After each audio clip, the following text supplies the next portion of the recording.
لو انت هنا دلوقتي يبقى انت عديت رحلة مش صغيرة. في الجزء الأول تعرفنا على الفخاخ، فهمنا إنها مش ضعف ومش جنون، هي أنماط اتبنت فينا من صغر في ظروف ما اخترناهاش. في الجزء الثاني فتحنا كل فخ لوحده وشفنا من جوه إزاي بيشتغل وإزاي بيأثر على حياتنا من غير ما نحس. وممكن في اللحظات دي حسيت بحاجة تقيلة، حسيت إن في أجزاء منك اتكشفت وإن في جروح اتسمت. وده مش سهل. إن الواحد يبص على نفسه بصراحة محتاج شجاعة، وإنت عملت كده. دلوقتي جه وقت الجزء الأهم. مش هنتكلم عن المشكلة تاني، هنتكلم عن الحل. الجزء ده هو قلب الكتاب كله. يونج مش بس شخص، يونج قدم طريق مش سهل ومش سريع بس حقيقي، وناس كتير مشيت فيه وحياتهم اتغيرت فعلا. في الجزء ده هنتكلم عن ليه التغيير صعب وإزاي نفهم ده من غير ما نحكم على نفسنا. الركائز ال5 للتغيير الحقيقي اللي يونج بيبني عليها كل شغله، الأدوات العملية اللي ممكن تبدأ بيها من النهاردة، وفلسفة التغيير، الطريقة اللي بيشوف بيها يونج الإنسان والحياة والأمل. الرحلة دي بدأت بسؤال: ليه بيحصل لي ده دايما؟ والجزء ده هيبدأ يجاوب. خد نفس، احنا في الآخر، وفي الآخر بتبدأ الحاجات الحقيقية.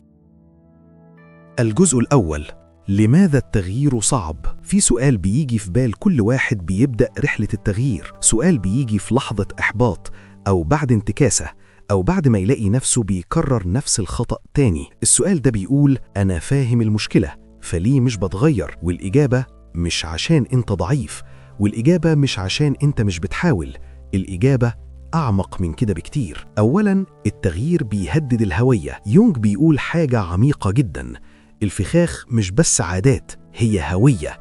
يعني إيه؟ يعني إن الشخص اللي عايش مع فخ أنا فاشل من سنين، الفشل ده بقى جزء من إجابة السؤال الأهم: أنا مين؟ ولما التغيير بيجي مش بس كتعديل في سلوك، بيجي كتهديد للإجابة دي. والدماغ البشري بيقاوم أي تهديد للهوية حتى لو الهوية دي بتأذيه، لأن المعروف حتى لو مؤلم أريح من المجهول. تخيل شخص عاش في بيت قديم من سنين، البيت ده فيه حيطان مكسورة وسقف بيرشح، بس هو عارف كل زاوية فيه. لما حد بيقول له تعالى اتنقل معايا في بيت جديد، أول إحساس مش فرحة، أول إحساس خوف، عشان البيت الجديد مجهول، وحتى البيت القديم المكسور مألوف. ده بالظبط اللي بيحصل لما بنحاول نتغير. ثانياً، الدماغ بيفضل ما يعرفه. في علم الأعصاب في مفهوم اسمه الخلايا اللي بتشتغل مع بعض بتتربط مع بعض. يعني كل نمط بتكرره بيتحول لمسار عصبي في دماغك، وكل ما كررته أكتر المسار اتعمق أكتر. زي ما تتخيل طريق في غابة، أول مرة بتمشي فيه صعب وفيه أشواك، 100 مرة الطريق ممهد وواضح. الأنماط القديمة طرق ممهدة جدا، والأنماط الجديدة طرق لسه بتتعمل. وفي البداية الطريق الجديد أصعب بكتير من القديم، وده بيخلي الدماغ يرجع للقديم تلقائيا. مش فشل، ده فسيولوجيا. ثالثاً، التغيير محتاج وقت أطول مما نتوقع. إحنا بنعيش في عصر السرعة، كل حاجة سريعة، أكل سريع، معلومات سريعة، نتائج سريعة. وجينا نطبق نفس المنطق على التغيير النفسي. أنا اتكلمت مع معالج أسبوعين وما اتغيرتش، قرأت الكتاب وما اتغيرتش، فهمت الفخ وما اتغيرتش. بس يونج بيقول الفخاخ اتبنت على مدى سنين، مش هتتكسر في أسابيع. التغيير الحقيقي بيحتاج وقت وصبر وتكرار، والتوقع إن التغيير هيبقى سريع هو نفسه سبب الإحباط اللي بيخلي الناس تستسلم. رابعاً، الانتكاسة مش فشل، وده من أهم الحاجات في الفصل ده. يونج بيقول بوضوح الانتكاسة مش نهاية الرحلة، هي جزء منها. كل شخص بيمشي في طريق التغيير هيمر بلحظات رجعة، لحظة يلاقي نفسه بيكرر نفس النمط القديم، لحظة يحس إن كل حاجة راحت، لحظة يقول أنا ما اتغيرتش. كل ده كان فايدته إيه؟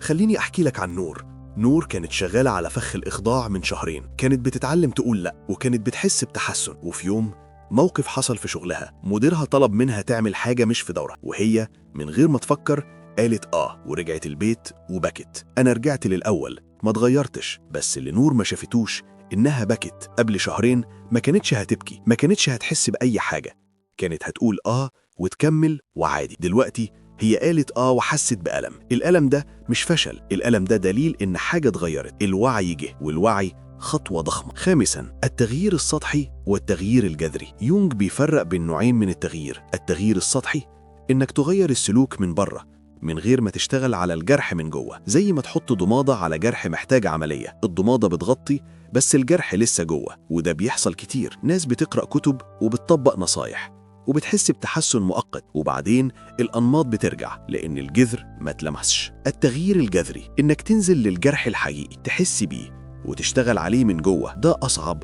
وأبطأ لكن أعمق وأثبت. سادساً، أنت مش لوحدك في الصعوبة دي. وقبل ما نكمل محتاج أقول لك حاجة مهمة. لو التغيير صعب عليك مش معناه إنك مختلف عن الناس، ومش معناه إنك مش قادر، معناه إنك إنسان. كل الناس اللي اتغيرت مرت بنفس الصعوبة ونفس الإحباط ونفس لحظات فايدة إيه. الفرق الوحيد بين اللي اتغير واللي ما اتغيرش مش الموهبة، مش الذكاء، مش الحظ. الفرق إنه فضل يمشي خطوة صغيرة، حتى لو بطيئة، حتى لو بعد انتكاسة، فضل يمشي. الخلاصة، التغيير صعب لأن الفخاخ جزء من هويتنا، لأن الدماغ بيفضل ما يعرفه، لأنه بيحتاج وقت أطول مما بنتوقع، والانتكاسة مش نهايته. بس صعوبة التغيير مش معناها استحالته، معناها إنه يحتاج وعي وصبر ورحمة على النفس. وده بالضبط اللي هنتكلم عنه في الجزء الجاي، الركائز الخمس للتغيير الحقيقي.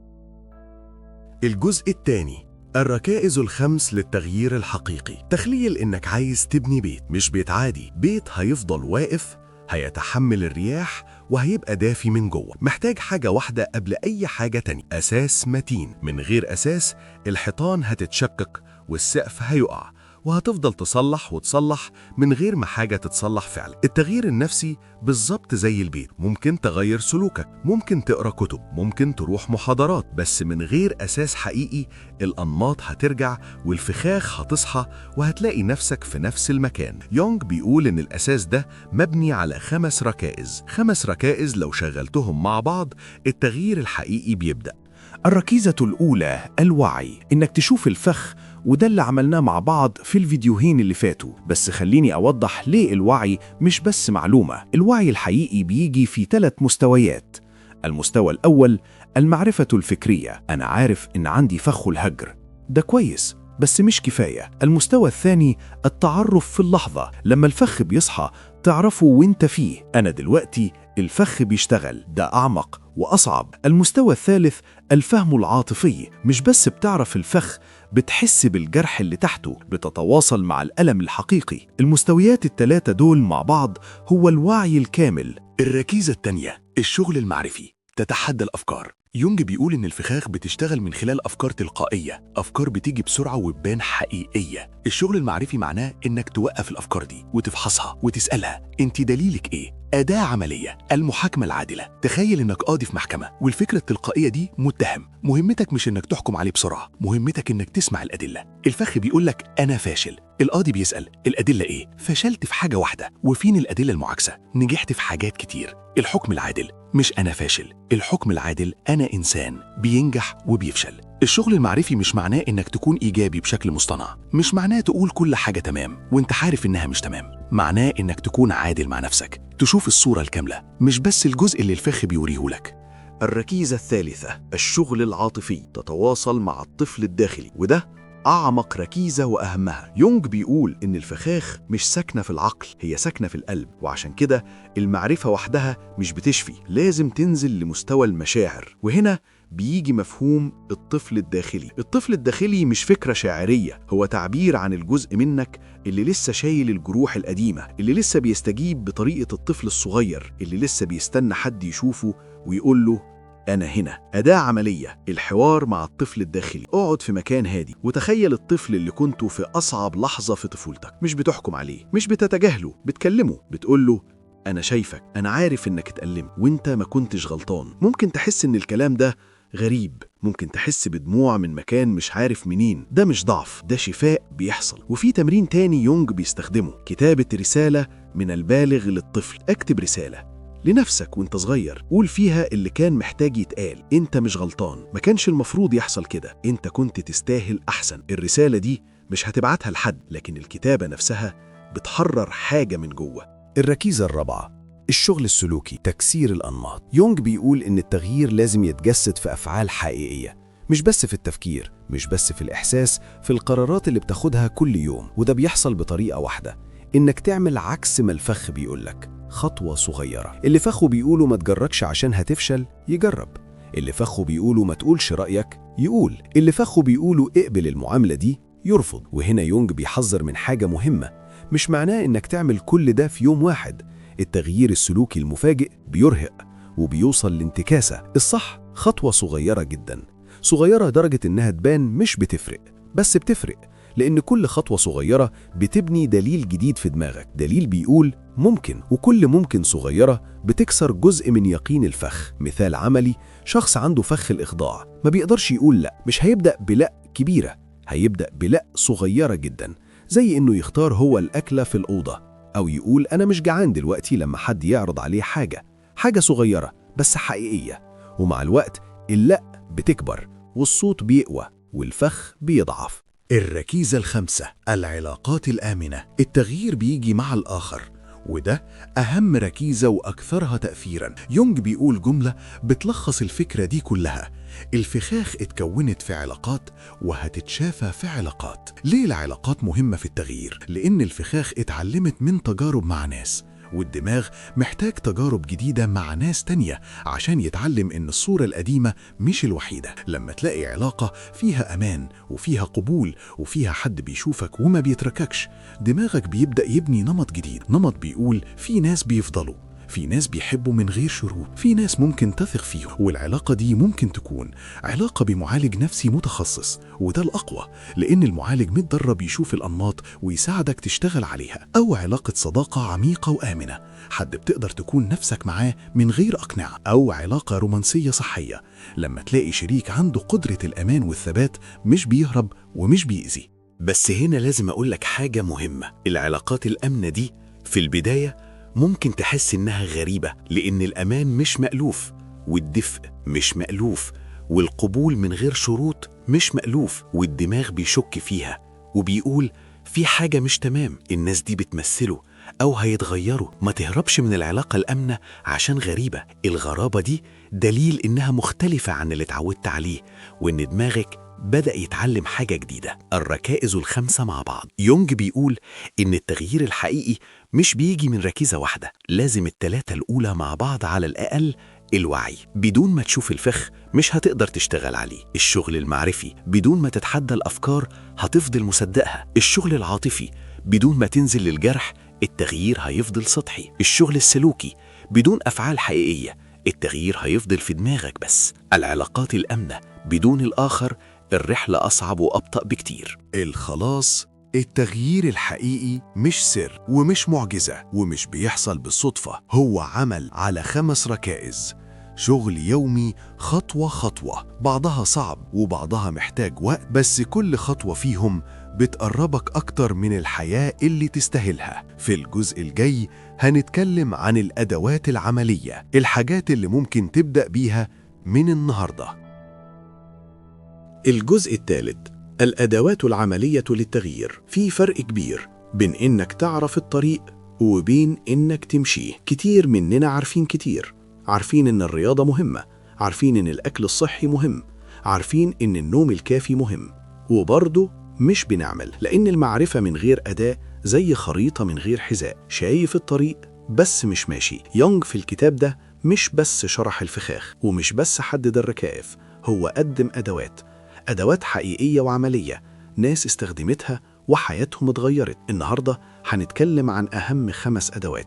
الأداة الأولى يومية الفخ، سكيما جورنال، وده أبسط الأدوات وأقواها. الفكرة كل يوم أو كل ما الفخ يصحى تكتب، مش كتابة عشوائية، كتابة منظمة على 4 أسئلة. السؤال الأول، إيه اللي حصل؟ الموقف بالتفصيل من غير كحليل، بس وصف. اتأخر في الرد على رسالتي. السؤال التاني، إيه اللي حسيت بيه؟ المشاعر بالاسم، مش حسيت بحاجة وحشة، حسيت بخوف وقلق وحزن. السؤال الثالث، الأفكار اللي جت في دماغي إيه؟ هو هيتركني؟ أنا مش مهم؟ دايما بيحصل كده. السؤال الرابع، الفخ اللي صحي إيه؟ فخ الهجر صحي. ليه الكتابة قوية؟ لأن الأفكار اللي جوه دماغك لما بتكتبها بتشوفها من بره وبتلاقي فيها أخطاء ما كنتش شايفها. الكتابة بتخلق مسافة بين أنت والفخ، وبدل ما أنت والفخ تبقوا حاجة واحدة بتبدأ تشوفه. والفخ اللي بتشوفه بيبدأ يفقد سيطرته. الأداة التانية بطاقة الفخ، فلاش كارد، وده اختراع بسيط جدا وبيفرق فرق كبير. الفكرة ورقة صغيرة أو نوت في موبايلك، على الوجه الأول صوت الفخ: أنا فاشل ومش هينجح معايا حاجة. على الوجه التاني الرد الصحي الحقيقي: أنا نجحت في حاجات كتير، والفشل في حاجة مش معناه إني فاشل، الفخ بيكذب عليا. ليه البطاقة دي مهمة؟ لأن لما الفخ بيصحى دماغك بيكون في حالة عاطفية صعبة، وصعب تفكر بوضوح في اللحظة دي. البطاقة دي بتكون جاهزة، بتفتحها وبتقرأ الرد الصحي، مش عشان تصدقه فوراً، لكن عشان تذكر نفسك إن في رواية تانية، ومع الوقت الرواية التانية بتبدأ تترسخ. الأداة الثالثة الحوار مع الطفل الداخلي، وذكرناها في الركائز، بس هنا هنتكلم عن التطبيق العملي بالتفصيل. الخطوة الأولى: ادخل في حالة هدوء، 2 أو 3 دقائق، تنفس بهدوء وابعد عن أي مشتتات. الخطوة الثانية: تخيل الطفل، تخيل نفسك وانت صغير في أصعب لحظة، شايفه واقف قدامك، مش بتحكم عليه، مش بتتجاهله، بس بتشوفه. الخطوة الثالثة: تكلمه بصوت أو في دماغك، قل له: أنا شايفك، أنا عارف إنك اتألمت، مش كان المفروض يحصل كده، أنت ما كنتش غلطان، وأنا هنا دلوقتي. الخطوة الرابعة: استمع، اسمع اللي الطفل ده محتاج يقوله. ممكن يطلع بكاء، ممكن يطلع غضب، ممكن يطلع حزن، ما تقفلش عليه، خليه يطلع. يونغ بيقول إن التمرين ده لأول مرة بيحس الناس إنه غريب أو مش منطقي، بس اللي بيستمروا فيه بيقولوا إنه من أقوى حاجات غيرت علاقتهم مع نفسهم.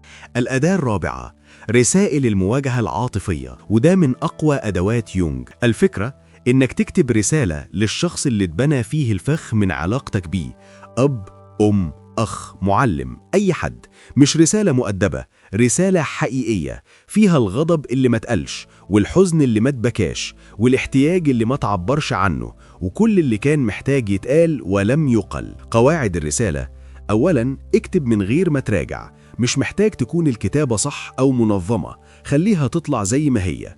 ثانياً، مش لازم تبعتها، الهدف مش إنها توصل للشخص التاني، الهدف إنها تطلع من جواه. ثالثاً، بعد ما تكتبها رد عليها، اكتب رد من الشخص التاني اللي كنت تتمنى تسمعه: أنا آسف، كنت غلطان، أنت كنت تستاهل أحسن. الرد ده حتى لو مش حقيقي بيدي الجزء منك اللي كان بيستنى يسمع الكلام ده نوع من الإغلاق. الأداة الخامسة الكسر السلوكي التدريجي، وده اللي بيجسد التغيير في الحياة الحقيقية. الفكرة بسيطة، كل أسبوع خطوة واحدة صغيرة عكس الفخ، مش أكتر، مش خطة ضخمة، خطوة واحدة صغيرة وحقيقية. أمثلة: لو عندك فخ الإخضارة، خطوتك الأسبوع ده إنك تقول لأ لطلب واحد صغير. لو عندك فخ الفشل، خطوتك إنك تبدأ المشروع اللي بتأجله، مش تخلصه بس تبدأه. لو عندك فخ الهجر، خطوتك إنك تسيب 30 دقيقة من غير ما تتابع الشخص اللي بتحبه. لو عندك فخ الاعتمادية، خطوتك إنك تاخد قرار صغير من غير ما تسأل حد. ليه خطوة واحدة بس؟ لأن التغيير الكبير المفاجئ بيرهق وبيوصل لانتكاسة، لكن خطوة واحدة صغيرة بتبني دليل، وكل دليل بيفتح الباب لخطوة تانية. التغيير مش قفزة، هو سلم. متى تطلب مساعدة متخصص؟ يونغ بيقول بوضوح: الأدوات دي مهمة بس مش بتغني عن العلاج النفسي في حالات كتير. إمتى تروح لمعالج نفسي متخصص؟ لو الفخاخ بتأثر بشكل كبير على حياتك، في علاقاتك، في شغلك، في صحتك النفسية. لو في صدمات عميقة، إساءة، فقدان، تجارب صعبة جدا، الصدمات دي محتاجة متخصص مش بس أدوات. لو حاسس بإحباط شديد أو حزن عميق مستمر، ده مش ضعف، ده علامة إن في حاجة محتاجة دعم أكبر. يونغ بيقول الذهاب للمعالج النفسي مش معناه إنك مجنون، معناه إنك بتاخد حياتك بجدية. زي ما بتروح للدكتور لما جسمك يمرض، بتروح للمعالج لما قلبك محتاج. الخلاصة: الأدوات الخمس: يومية الفخ، إنك تكتب وتشوف الفخ من بره. بطاقة الفخ، إنك تجهز الرد الصحي في لحظة الأزمة. الحوار مع الطفل الداخلي، إنك تتواصل مع الجرح من جذوره. رسائل المواجهة العاطفية، إنك تطلع اللي محبوس جواك. الكسر السلوكي التدريجي، إنك تعمل خطوة صغيرة حقيقية كل أسبوع. مش محتاج تعمل كل ده في يوم واحد، ابدأ بواحدة، الواحدة اللي حاسس إنها قريبة منك، وابدأ النهاردة، لأن أفضل وقت للبداية كان زمان، وثاني أفضل وقت دلوقتي. الجزء الرابع: فلسفة التغيير في لحظة. في آخر جلسة مع مريضه، يونج بيسأل سؤال، مش سؤال عن الفخاخ، مش سؤال عن الأدوات، سؤال أعمق من كده. بيسأله دلوقتي إيه اللي اتغير؟ والمريض بيفكر وبيقول مش حاسس إن الفخ راح. يونج بيقول وبرضه بس مش بيتحكم فيا زي زمان. يونج بيبتسم، ده هو التغيير. الناس كتير بتفهم التغيير غلط، بتفكر إن التغيير معناه إن الجرح يروح، إن الفخ يختفي، إن الذكريات تتمسح. بس ده مش التغيير، ده هروب. يونج بيقول إن فلسفة التغيير الحقيقي مبنية على فهم مختلف تماماً، فهم بيجي من 3 حقائق. الحقيقة الأولى: أنت مش فخاخك، الفخاخ جزء منك مش كلك، وده فرق ضخم جدا. لما بنقول أنا عندي فخ الهجر، ده مختلف تماما عن إننا نقول أنا شخص مهجور. الأول بيقول إن في نمط بيشتغل جواك، التاني بيقول إن الألم ده هو هويتك. يونج بيستخدم صورة جميلة، بيقول تخيل إن جواك أصوات كتير، في صوت الفخ اللي بيقولك إنك ناقص أو فاشل أو هتتهجر، وفي صوت البالغ الحكيم اللي بيشوف الصورة الكاملة، وفي صوت الطفل الجريح اللي محتاج حنان، وفي صوت القوة اللي بيصدق إنه قادر. التغيير مش معناه إنك تسكت صوت الفخ، التغيير معناه إنك تقوي الأصوات التانية لحد ما صوت الفخ يبقى صوت واحد من أصوات كتير، مش الصوت الوحيد ومش الصوت الأعلى.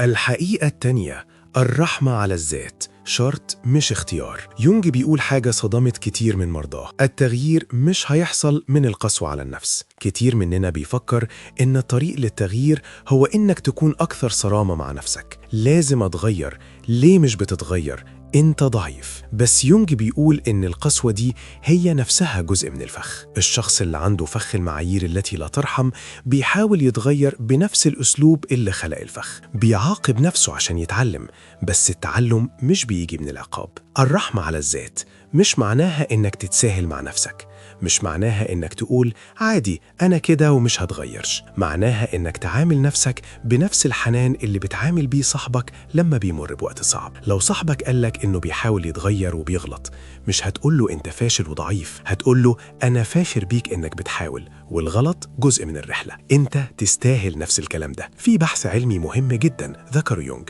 الناس اللي بتتعامل مع نفسها برحمة بتتغير أسرع وأعمق من الناس اللي بتنتقد نفسها بقسوة. مش لأن الرحمة أسهل، لكن الرحمة بتخلق مساحة آمنة للتجربة والغلط والتعلم، والقسوة بتخلق خوف، والخوف بيشل. الحقيقة الثالثة: الأمل مش وهم، وده آخر وأهم حقيقة في فلسفة يونج بعد 20 سنة من الجلوس مع آلاف الناس، بعد إنه شاف أعمق الجروح وأصعب الفخاخ، بيقول بيقين كامل: الناس بتتغير، مش كل الناس، مش بنفس السرعة، مش بنفس الطريقة، بس الناس بتتغير. وبيحكي عن حالات شافها بنفسه: شخص عاش مع فخ الهجر من سنين وبنى علاقة مستقرة وآمنة لأول مرة في حياته. شخص كان مش قادر يقول رأيه وبدأ يتكلم عن احتياجاته بوضوح. شخص كان خايف يجرب وبدأ مشروعه ونجح. مش معجزات، مش قصص خيالية، ناس حقيقيين شافوا فخاخهم واشتغلوا على نفسهم واتغيروا فعلا.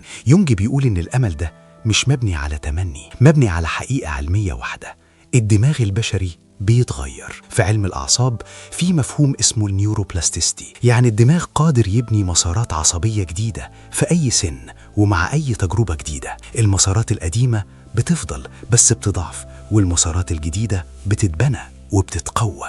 الدماغ اللي اتعلم الخوف قادر يتعلم الأمان، الدماغ اللي اتعلم الشك قادر يتعلم الثقة، الدماغ اللي اتعلم إنه ناقص قادر يتعلم إنه كافي. الحياة الجديدة إيه معناها فعلا؟ يونج بيسأل مرضاه سؤال مهم في نهاية رحلتهم: إيه اللي تغير فعلا في حياتك؟ والإجابات مش بتكون عن إنجازات كبيرة، بتكون عن لحظات صغيرة. بقيت أقدر أنام من غير قلق، بقيت أقدر أقول لأ من غير ما أحس بذنب، بقيت أصدق إن في ناس بتحبني، بقيت أفرح من غير ما استنى الكارثة، بقيت أقدر أكون أنا من غير أقنعة. اللحظات دي مش بتبان كبيرة من بره، بس من جوه هي كل حاجة، لأنها معناها إن الشخص بدأ يعيش حياته مش بس يتحملها. رسالة يونج الأخيرة في آخر صفحات الكتاب، يونج بيكتب جملة واحدة بتلخص فلسفته كلها. بيقول: أنت لم تختار الجروح اللي اتبنت فيك، لكن أنت تقدر تختار ما تعمل بيها. الطفولة ما كانتش في إيدك، الأهل ما اخترتهمش، التجارب اللي شكلتك ما اخترتهاش، بس دلوقتي أنت كبرت وعندك اختيار. مش اختيار إنك تنسى، مش اختيار إنك تتجاهل، لكن اختيار إنك تشوف، إنك تشتغل، وإنك تبدأ. الخلاصة، فلسفة التغيير عند يونغ مبنية على 3 حقائق. انت مش فخاخك، الفخاخ جزء منك مش كلك. الرحمة على الذات مش رفاهية، هي الطريق. والأمل مش وهم، هو علم. الحياة الجديدة مش معناها حياة من غير جروح، معناها حياة بتعيشها انت مش الفخاخ. في الجزء الجاي الخاتمة الكبيرة، خاتمة رحلة بدأت بسؤال وبتنتهي بأمل. في البداية كان في سؤال بسيط وعميق في نفس الوقت: ليه بيحصل لي ده دايما؟ والرحلة دي كلها كانت محاولة للإجابة، رحلة مشيناها مع بعض في 3 أجزاء، وساعات كتير وقصص كتير وأسماء كتير لأشياء كانت موجودة من زمان بس من غير أسماء. في الجزء الأول فهمنا إن في فخاخ اتبنت فينا من صغر، من جروح ما اخترناهاش وبقت جزء منا من غير ما نحس. في الجزء الثاني فتحنا الفخاخ واحد واحد، 11 فخا، 11 نمط، كل واحد فيهم بيعيش في ناس كتير بيتألموا من غير ما يعرفوا ليه. وفي الجزء ده فهمنا إن التغيير ممكن، وإن ليه ركائز وليه أدوات وليه فلسفة. بس في حاجة محتاج أقولها لك قبل ما نختم، حاجة مهمة جدا. انت لما كنت بتسمع وحسيت بحاجة أو اتحركت جواك حاجة أو لقيت نفسك في قصة، ده مش صدفة، ده انت بتسمع نفسك. وإنك تسمع نفسك ده في حد ذاته شجاعة. في ناس عاشوا سنين من غير ما يسمعوا الصوت ده، من غير ما يتوقفوا، من غير ما يسألوا، وانت اخترت انك تسمع. مش معناه إن رحلتك خلصت، الرحلة بتبدأ دلوقتي. الكتاب كان خريطة، بس الطريق انت اللي هتمشيه، ومش لازم تمشيه بسرعة، ومش لازم تمشيه كامل في يوم واحد، ومش لازم تمشيه من غير ما تقع. لازم بس تمشيه خطوة واحدة صغيرة في الاتجاه الصح أحسن من 1000 خطة من غير خطوة. وأنا عايز أقولك حاجة أخيرة، مش من يونغ، مني أنا. الكلام اللي اتقال في الرحلة دي مش كلام عن ناس تانية، ده كلام عنك وعني وعن كل واحد فينا بيحمل جواه طفل صغير محتاج حد يشوفه. الطفل ده مش ضعف، مش عيب، هو الجزء الأكثر إنسانية فيك، وهو اللي لو اهتميت بيه هيخليك تعيش حياة أكثر صدقاً وأكثر دفئاً وأكثر حرية. يوم كتب الكتاب ده عشان يقول حاجة واحدة، إنك ما اتولدتش بالفخاخ دي وما لازم تموت بيها. الحياة ممكن تبقى مختلفة، مش مثالية، مش من غير ألم، بس حرة. شكراً إنك كنت معانا في الرحلة دي، شكراً إنك صبرت وسمعت وفتحت جزء من نفسك، ده مش حاجة صغيرة. لو الرحلة دي أثرت فيك شاركها مع حد بتحبه، مع حد شايف فيه نفسه، مع حد حاسس إنه محتاجها، لأن في ناس بتستنى حد يمد إيده ويقول لها في اسم للي بتحسه، وإنت ممكن تبقى الحد ده. ده كان كتاب أعد ابتكار حياتك للدكتور جيفري إي يونغ، وده كان مجرد بداية. دمتم بخير.